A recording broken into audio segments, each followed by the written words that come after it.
First, before we hear from our assemblywoman, is she around? Oh, that's it. She moves in mysterious ways.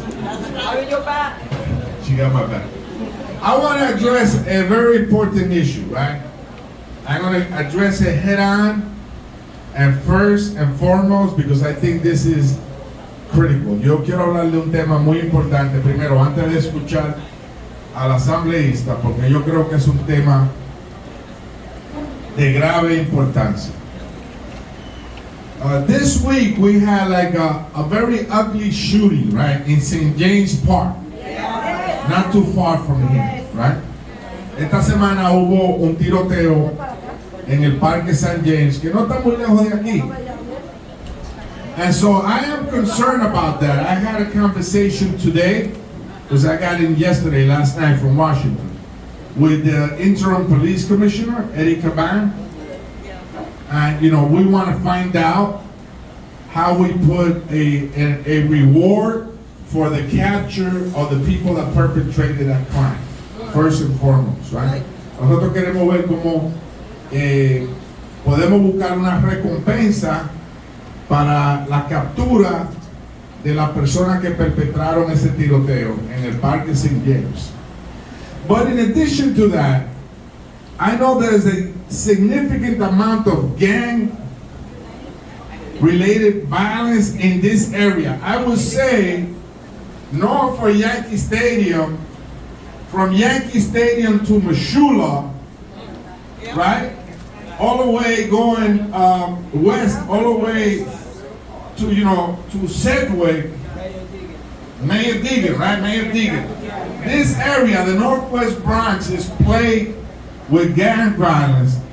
I'm going to personally request the Department of Justice, right, to invest revenue in this to take down these gangs, to take them down. Because in that area, Junior was killed. In that area, Officer Familia was shot and killed. In that area, you also had the little girl that was shot in the face while she was in the car with her mother. 11-month-old baby who, thank God, survived. She was cut. There's dozens of shootings in that area, and then we had this week we had that. And many of them, including this one, as was told by the police department, are gang related. So these gangs, we got to take them down. Because they continue, and I understand we got to give our young people more alternatives, right? Because they need that, right?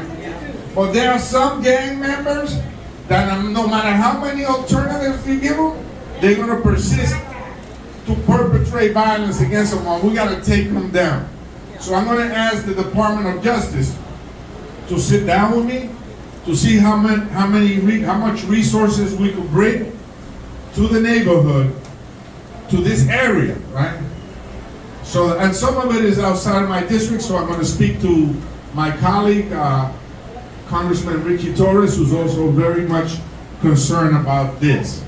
And so, I spoke to the police commissioner today, and I know that incident worries many of my constituents. Yo sé que el incidente del tiroteo le preocupa a mucha gente en el vecindario. Yo le voy a pedir, hablé con el comisionado de la policía esta mañana, llegué anoche de Washington, y él me dijo que están atrás de los delincuentes que perpetraron este tiroteo y que aparentemente es relacionado a las pandillas que vienen azotando esta área. Entonces yo le voy a pedir al Departamento de Justicia que intervenga aquí y que le dé los recursos necesarios a la policía para ver cómo devoronamos estas pandillas, ¿verdad?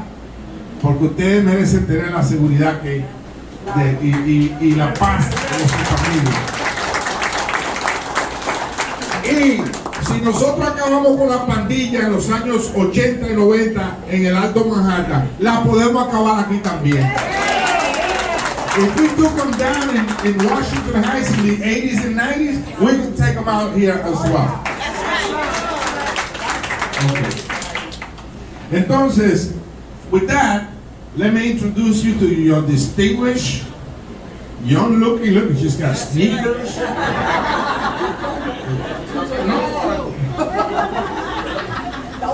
These are $20. I got them in Burlington. They're comfortable.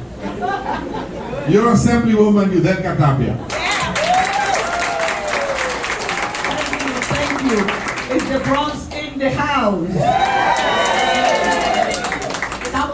Están aquí todos del Bronx. Muchas gracias, buenos días para todos. Yo acabo de llegar de la República Dominicana anoche tarde y me preparé para venir para acá porque ya sabía que el congresista estaba preparando el cafecito que hace cada cierto tiempo y lo mantiene para discutir con nuestra comunidad. Y es un gusto estar aquí y déjenme decirle que estoy de acuerdo con lo que presenta el congresista Adriano Espaillat en relación a la violencia y específicamente en los recursos del gobierno federal que vengan para esta comunidad. Además de esos recursos, que realmente nosotros podamos crear con esos recursos muchos buenos trabajos que puedan realmente hacer que nuestros jóvenes y nuestros miembros de la comunidad puedan tener trabajos dignos que realmente puedan hacer que ellos puedan crecer a sus familias y a sus hijos con dignidad. Sabemos que tenemos el 100% de los recursos para nuestras escuelas porque fui partícipe de ese voto para que nuestras escuelas tuvieran esos recursos, porque sabemos que sí, tenemos violencia, pero la violencia hay que atacarla desde la raíz. Y las raíces que crean la violencia y que crean las gangas es exactamente eso, que necesitamos recursos para nuestras escuelas, que necesitamos recursos para nuevos trabajos, que necesitamos entrenar a nuestros muchachos, a nuestras muchachas y tener trabajo para nuestros hombres y mujeres en nuestra comunidad. Hacer seguro que la salud mental está también dentro de esos recursos. Y sí, pusimos $1,000 millones para combatir la salud mental y para tratar la salud mental en nuestras comunidades, que es una de las causas muchas veces de nuestra violencia. Y ciertamente nuestro nuevo interim jefe de la policía, Eric Van, que es amigo nuestro también, es un punto clave porque él entiende a nuestras comunidades. Él entiende cómo es que se combate el crimen y la violencia, que no es solamente con las armas, sino también con todos estos recursos que necesitamos para nuestras comunidades. Para mí es un buen empuje que nos hace el congresista hoy, hablando de llevar esto al gobierno federal y que necesitamos realmente esos fondos para que nuestras comunidades sigan manejándose y moviéndose hacia adelante como lo estamos haciendo en estos últimos años. Vamos a escuchar y vamos realmente a trabajar para agarrar a esas gangas que realmente están creando estos problemas en nuestras comunidades. El St. James Park es parte de mi distrito. St. James Park is part of my district. So I know what it is and I know how we've been it's been challenging actually trying to fight this gang, but I think we are in the right path right now. Thank you all for being here and for listening to our call. Say again? Oh, okay. I'm so sorry. I am so glad to be here with a congressman inviting for this cafecito that he's been doing for a while and continue doing it. Thank you to his staff. To the Queen and Neri Batista, who always know exactly what our communities are in need for. And actually, I was talking about how actually important it is that the congressman is talking and speaking about the resources that the federal government can actually bring to our communities to combat crime and to combat the gangs that are actually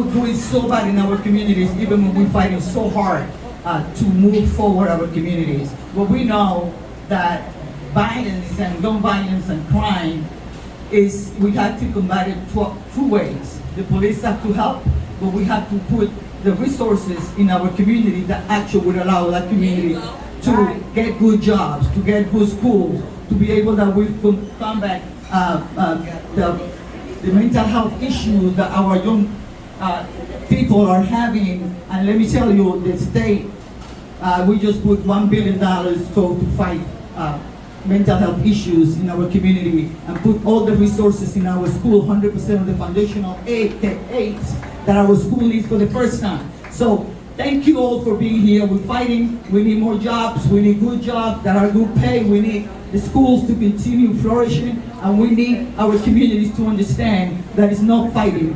There's no fighting with guns and violence that we move forward. It's going to school, it's having good jobs that we move forward. And that's what we're doing today. Thank you all. Gracias. Thank you. And there is I'm going to run over like the monies that have been assigned to the Bronx. Quiero decirle los fondos que se han asignado al Bronx. Because the Bronx is an integral part of this district, and for too long it's been forgotten, but not for me. And I agree with the Assemblywoman. Yo estoy de acuerdo con ella de que tenemos que traer más programas de salud mental para la juventud. Educación es muy importante, porque sin la educación no se puede avanzar como comunidad. We got to bring monies for mental health services, for education, because without education you cannot move forward, y para la juventud. Pero hay un grupo de delincuentes incorregibles que reclutan a nuestros jóvenes y lo meten en esa pandilla, y a esa gente me van a tener a mí de frente, sí, con la policía. There's a group of folks that just won't have it, and they go to the schools and they recruit our young people, and those were the ones that pulled Junior out of that bodega. And those folks, yes, they're going to have me right in front of them with the police. So they will not continue to recruit our young people and lead them astray. So we're clear with that. En el Alto Manhattan, en los años 90 y 80,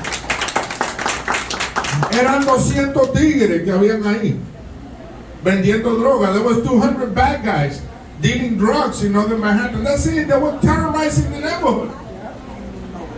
They got arrested and the neighborhood went up. And they were recruiting young people, and they were going into the businesses, and they were doing all kinds of madness. And 120 homicides. They were shooting each other in the street corners on broad daylight, like they did here. Unacceptable. Me van a tener de frente. Y mis amigas aquí, nuestras concejales, le vamos a dar los recursos para que también trabajen con nuestra juventud. Okay? Okay, so let me just go over some of the resources. Vamos a hablar algunos de los recursos que hemos asignado aquí al Bronx. ¡Bravo! Aquí que no lo asignaban antes, pero ahora sí, y vamos a seguir asignándolo. Okay, so that you know what kind of investment we've made. There was, back in 22, there was $650,000 from the Bronx Digital Equity Coalition that was given. Había $650,000 porque el Bronx no está conectado digitalmente como otros vecindarios para tener acceso a tecnología de punta. The Bronx is not connected the way it should to 5G and other state-of-the-art technology that will bring a community up. So we invested with the Bronx Foundation for the Bronx Digital Equity Coalition $650,000. Okay? There was also, this was right in the middle of the pandemic, $250,000 from the Bronx Recovery Corps for Lehman College to support 25 students with part-time work for their academic year to help organize the small businesses. También le dimos $250,000 a Lehman College para que unos estudiantes pudieran organizar a los negocios, aplicar a los préstamos y al dinero que el gobierno federal tenía accesible para ellos durante la pandemia. There was $3 million, right, given to Montefiore to do telehealth with our schools. Se le dieron $3 millones también a Montefiore para que hiciera programas de telehealth con la juventud nuestra. Y después de la pandemia hemos enfrentado una crisis de salud mental. We have witnessed a mental health crisis after the pandemic, right? Okay. That was in 22. In 23, right? There was $1.2 million for the CUNY Mexican Studies Institute en Lehman College. Le dimos $1.2 millones al Centro de Estudios Mexicano, que no ha recibido un cheque de nadie nunca. Y es una comunidad emergente que no tiene nada. The Mexican community is an emerging community. They didn't have a penny. And we gave them 1.2, and you see them in the street, you know, selling fruits and other things, you know, trying to survive. So for the first time, the Mexican Studies Institute out of Lehman College got that kind of funding, and so did the Puerto Rican Studies and the Dominican Studies Institute, and also the Black community, the Abyssinian Church, and the Urban League. So the funding has to be balanced across the district, but not one community has advantage over the other. Los fondos deben estar entregados equitativamente, donde una comunidad, Washington Heights cannot have an advantage over the Bronx, and the Bronx cannot have an advantage over Harlem, and East Harlem should not have an advantage over Inwood. All of the neighborhoods must receive the funding that they deserve, and I work hard to make sure there's balance. Where one community doesn't hog up everything and leave the other communities out.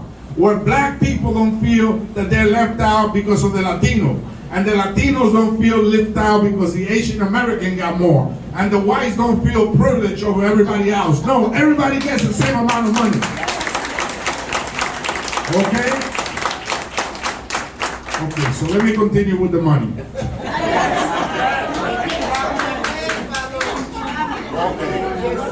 Okay. In this year's budget, right? Este año, and we can just approve it in the House, but we have to approve it in the Senate also. $2 millones for the Kingsbridge Terrace, the Kingsbridge Heights Community Center. $2 million for the automotive degree program in Bronx Community College.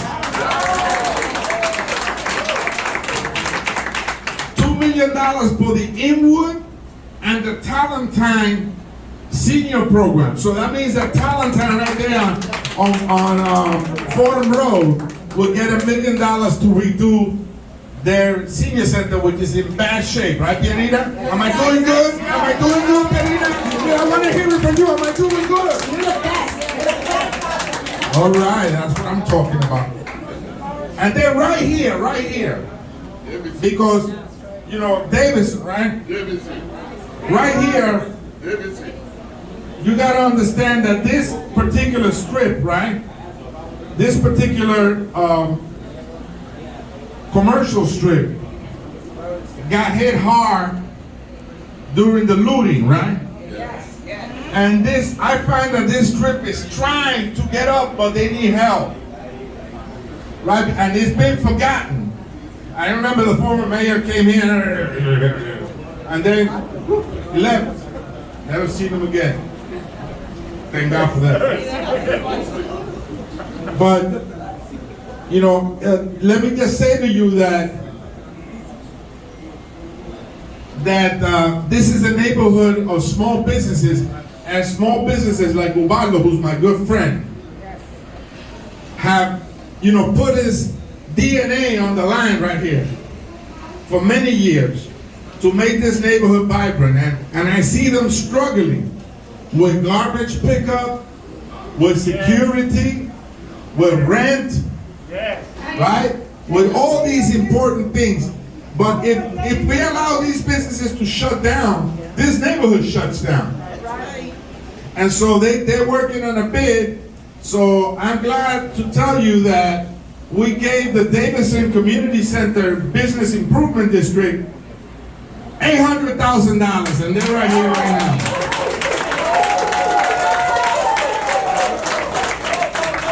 Because the Bronx should not feel that Washington Heights gets more money than them. They should get the same.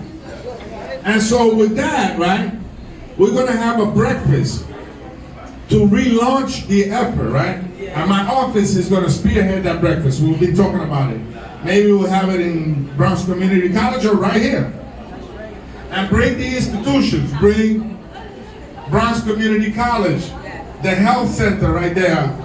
Or bring Monroe College, which is not too far from here.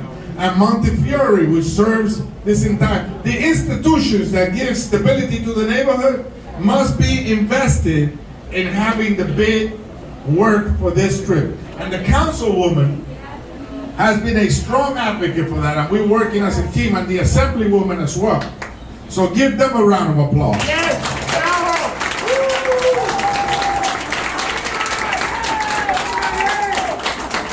Now, thank you. She just got elected with 75% of the votes. I told her to keep it on the 75 because above that is a dictatorship. You know, we don't want that.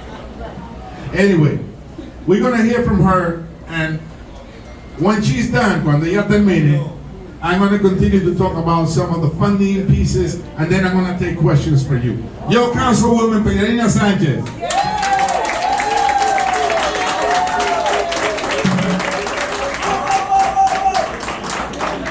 Good morning. Good morning. Yeah, good morning. You lose all sense of time, right? When you have a little baby and the baby doesn't sleep at night, you lose all sense of time.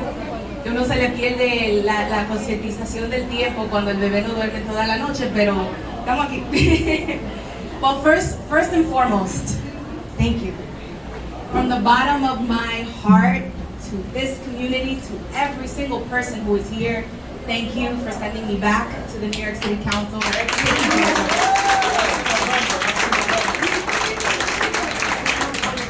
Don't forget to go out in November to make it official. The first thing I want to say, and I'll speak in English, and then I'll go to Spanish. Inglés primero, entonces en español. But the first thing that I want to say is a big thank you also to the Congressman. We are in this community, in Congressional District 13 and Council District 14, which is where we are today. We are extremely blessed. Because we have one of the strongest congressional leaders, not only in the city of New York, not only in the state, but in the country. And you've heard it with the investments that he's able to bring back. The work that he does in Washington, that is what the state officials work with, and that is what I am able to work with, because everything that he is bringing back to our community. So please, a round of applause for our congressman.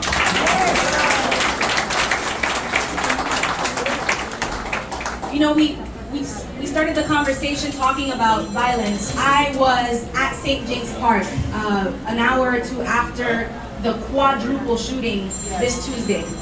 And I was there with our local precincts, and I was there with the Pure Violence organization that we have, which is called BRAD. And it's very important to understand how all of the different pieces work together. The police is doing the most, right? They are out there, they're investigating. As soon as the event happened, they were the ones, there wasn't an ambulance that came. They took the babies to the hospital. They took the babies immediately, no waiting, right? And they launched their investigation immediately, and they are going to figure it out. I have every confidence that they're going to know who did what they did, because as the congressman said, this is not a dangerous community. This is not a community where everybody is dodging bullets. No, there are a few individuals. There are a few individuals who are repeatedly taking advantage and causing chaos and making us feel insecure. They must be dealt with. That's right. And at the same time, the rest of us have every single right to feel safe in our community. And that is the work that Cure Violence Organization does, that Davidson Community Center does, that Morris Heights does, that all of us do together, which is to invest in the community and to prevent violence by investing and bringing programs. And so la primera cosa es que el martes cuando ocurrió ese tiroteo que hirió a 4 personas, yo estaba ahí en el parque 2 horas después, hablando con el precinto. Ya ellos no esperaron a la ambulancia, ellos se llevaron a los bebés al hospital.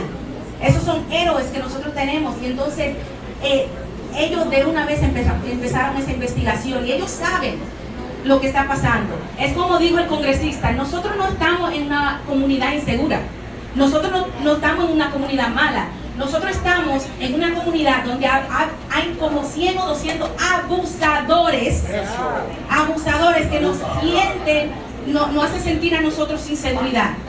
Pero la mayoría de nosotros estamos trabajando, estamos luchando y estamos cuidando de nuestra gente.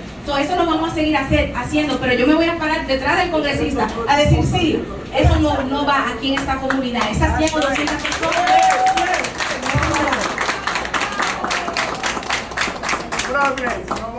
So, two more points. You know, of course, with the congressman, with the assembly member, with all of our elected officials, so many of you, Davidson, BJT, so many folks who are here today, we are going to redevelop the Kingsbridge Armory.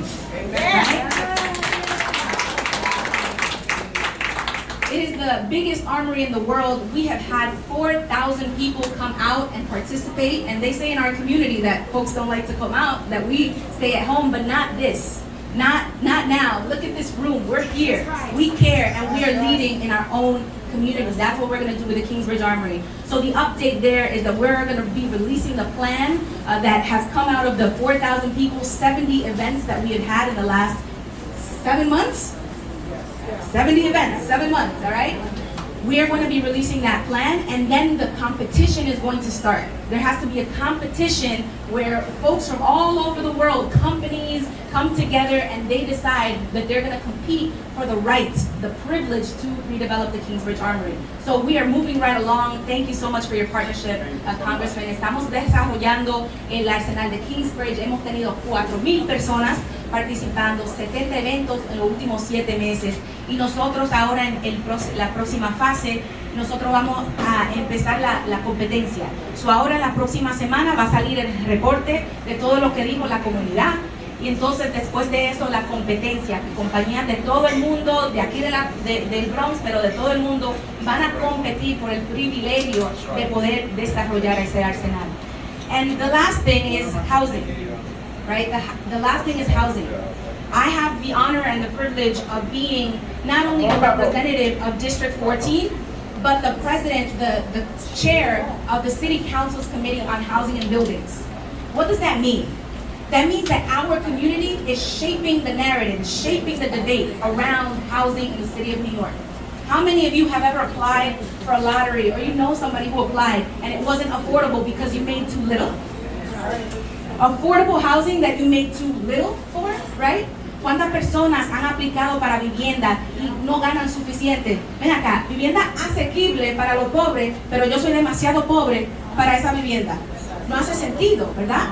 Entonces, siendo la presidenta del comité de viviendas, nosotros como distrito hemos podido subir la narrativa de nuestra comunidad al centro, a decir, estas son las necesidades de nosotros y de las comunidades que son como nosotros.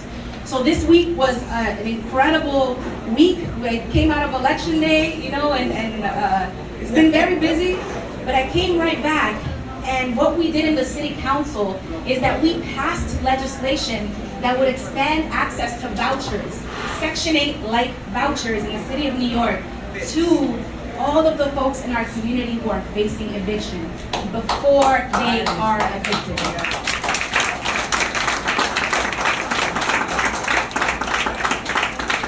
Now, I have a lot of respect and admiration for our mayor, but we were disagreeing on this. But we disagreed on this front. You know, he did not appreciate this legislation, but no matter what, we are going to work together to and make sure that we stay, we house our neighbors. Yes. So últimamente, viviendas, bien linda, buscan un apartamento.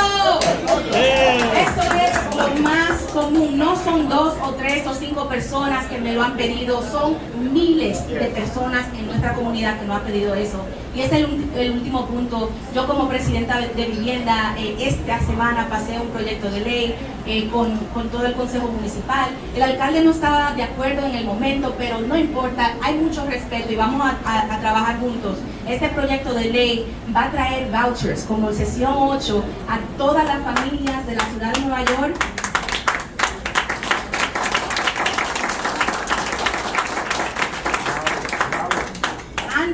Antes de que ellos enfrenten un desalojo. Anteriormente tienen que llegar al shelter, al albergue, tienen que esperar. Pero todo esto se hace, hasta si ustedes ven en la audiencia, yo me puse tenía mucha emoción, estaba llorando cuando di mi voto, porque ese voto yo lo di por el Distrito 14, por todos ustedes. That vote was for you. So, Congressman, you're amazing. Thank you for what you do. Gracias, Pierina. Un gran aplauso, Pierina. Okay. One thing that I forgot to mention, I think it's important that you know that I also asked this year for several $1 million for the Kingsbridge Armory, and I think I'm getting it so that it could be equipped, right, and accessible for everybody to come in and see what we can do with that site. Nosotros también pedimos dinero para el arsenal de Kingsbridge para que la gente, las compañías que van a ser parte de esa licitación puedan entrar ahí. Y el 31 de julio viene de la Casa Blanca el equipo financiero. On the 31st of July, I'm bringing the White House financial team to the Kingsbridge Armory. Because I think, let me say why.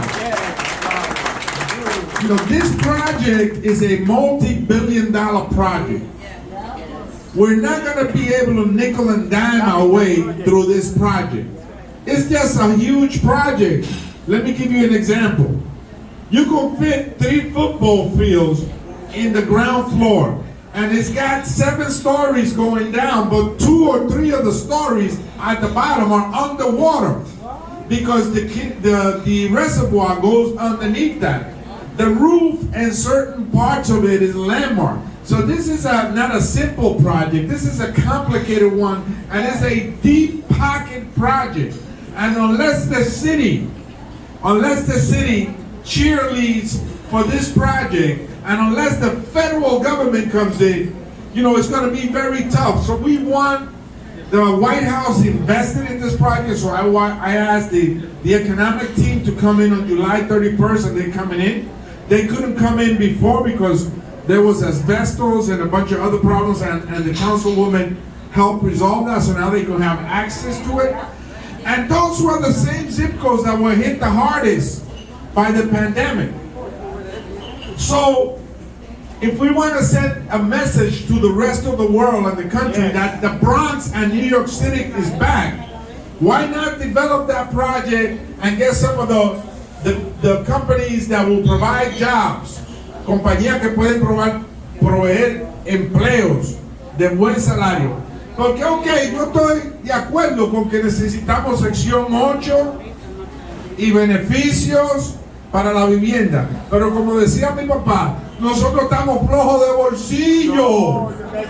Y él me veía medio flaco y decía, este muchacho como que está flojo de cuchara también. Y está flojo de bolsillo.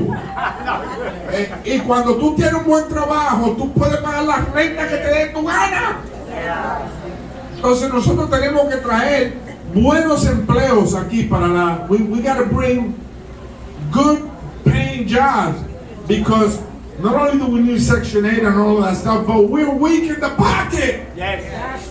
And when you're weak in the pocket, you just cannot move forward. So that particular project could provide thousands of good paying jobs. And it's not a cheap project. Ojalá que vengan de, yo no sé, de Europa, de Asia, de África, a invertir ahí.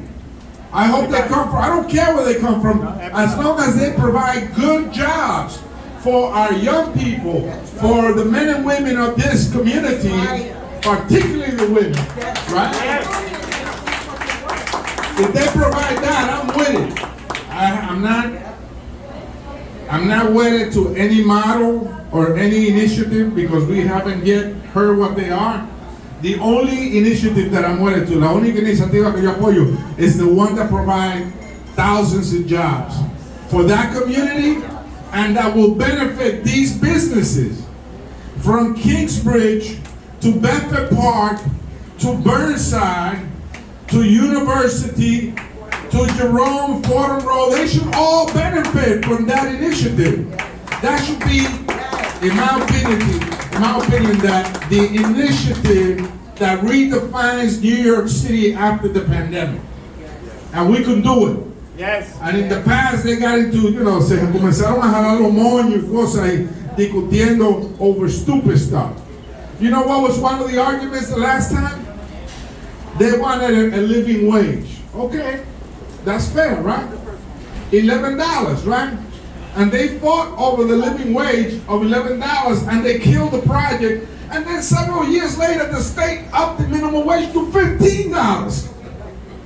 Was that smart? That's not gonna happen this time around because we got a team. And we fight a little bit too, Every time I have a fight, it clears my cholesterol. I lose 20 pounds and, Okay, but, we want to make sure that that project goes through and the councilwoman and the assemblywoman have been leading voice in that. Okay, so on July 31st, we're going to have the White House economic team from the Department of Commerce come to the Kingsbridge Armory. We already had the Secretary of Labor go to the Kingsbridge Armory and see the structure to see what could be developed there. And that the White House and the mayor must be the biggest cheerleader for that project and the Bronx. And the Bronx. Some elected official, they almost feel a certain pride to say, well, I represent the poorest neighborhood in the city. That's not me. Thank goodness. I don't want to say that. And I'm going to fight tooth and nail to change that. That should be embarrassing. That's right. So let's work together to make that change. Now we're going to hear from you, the most important part. Vamos a escuchar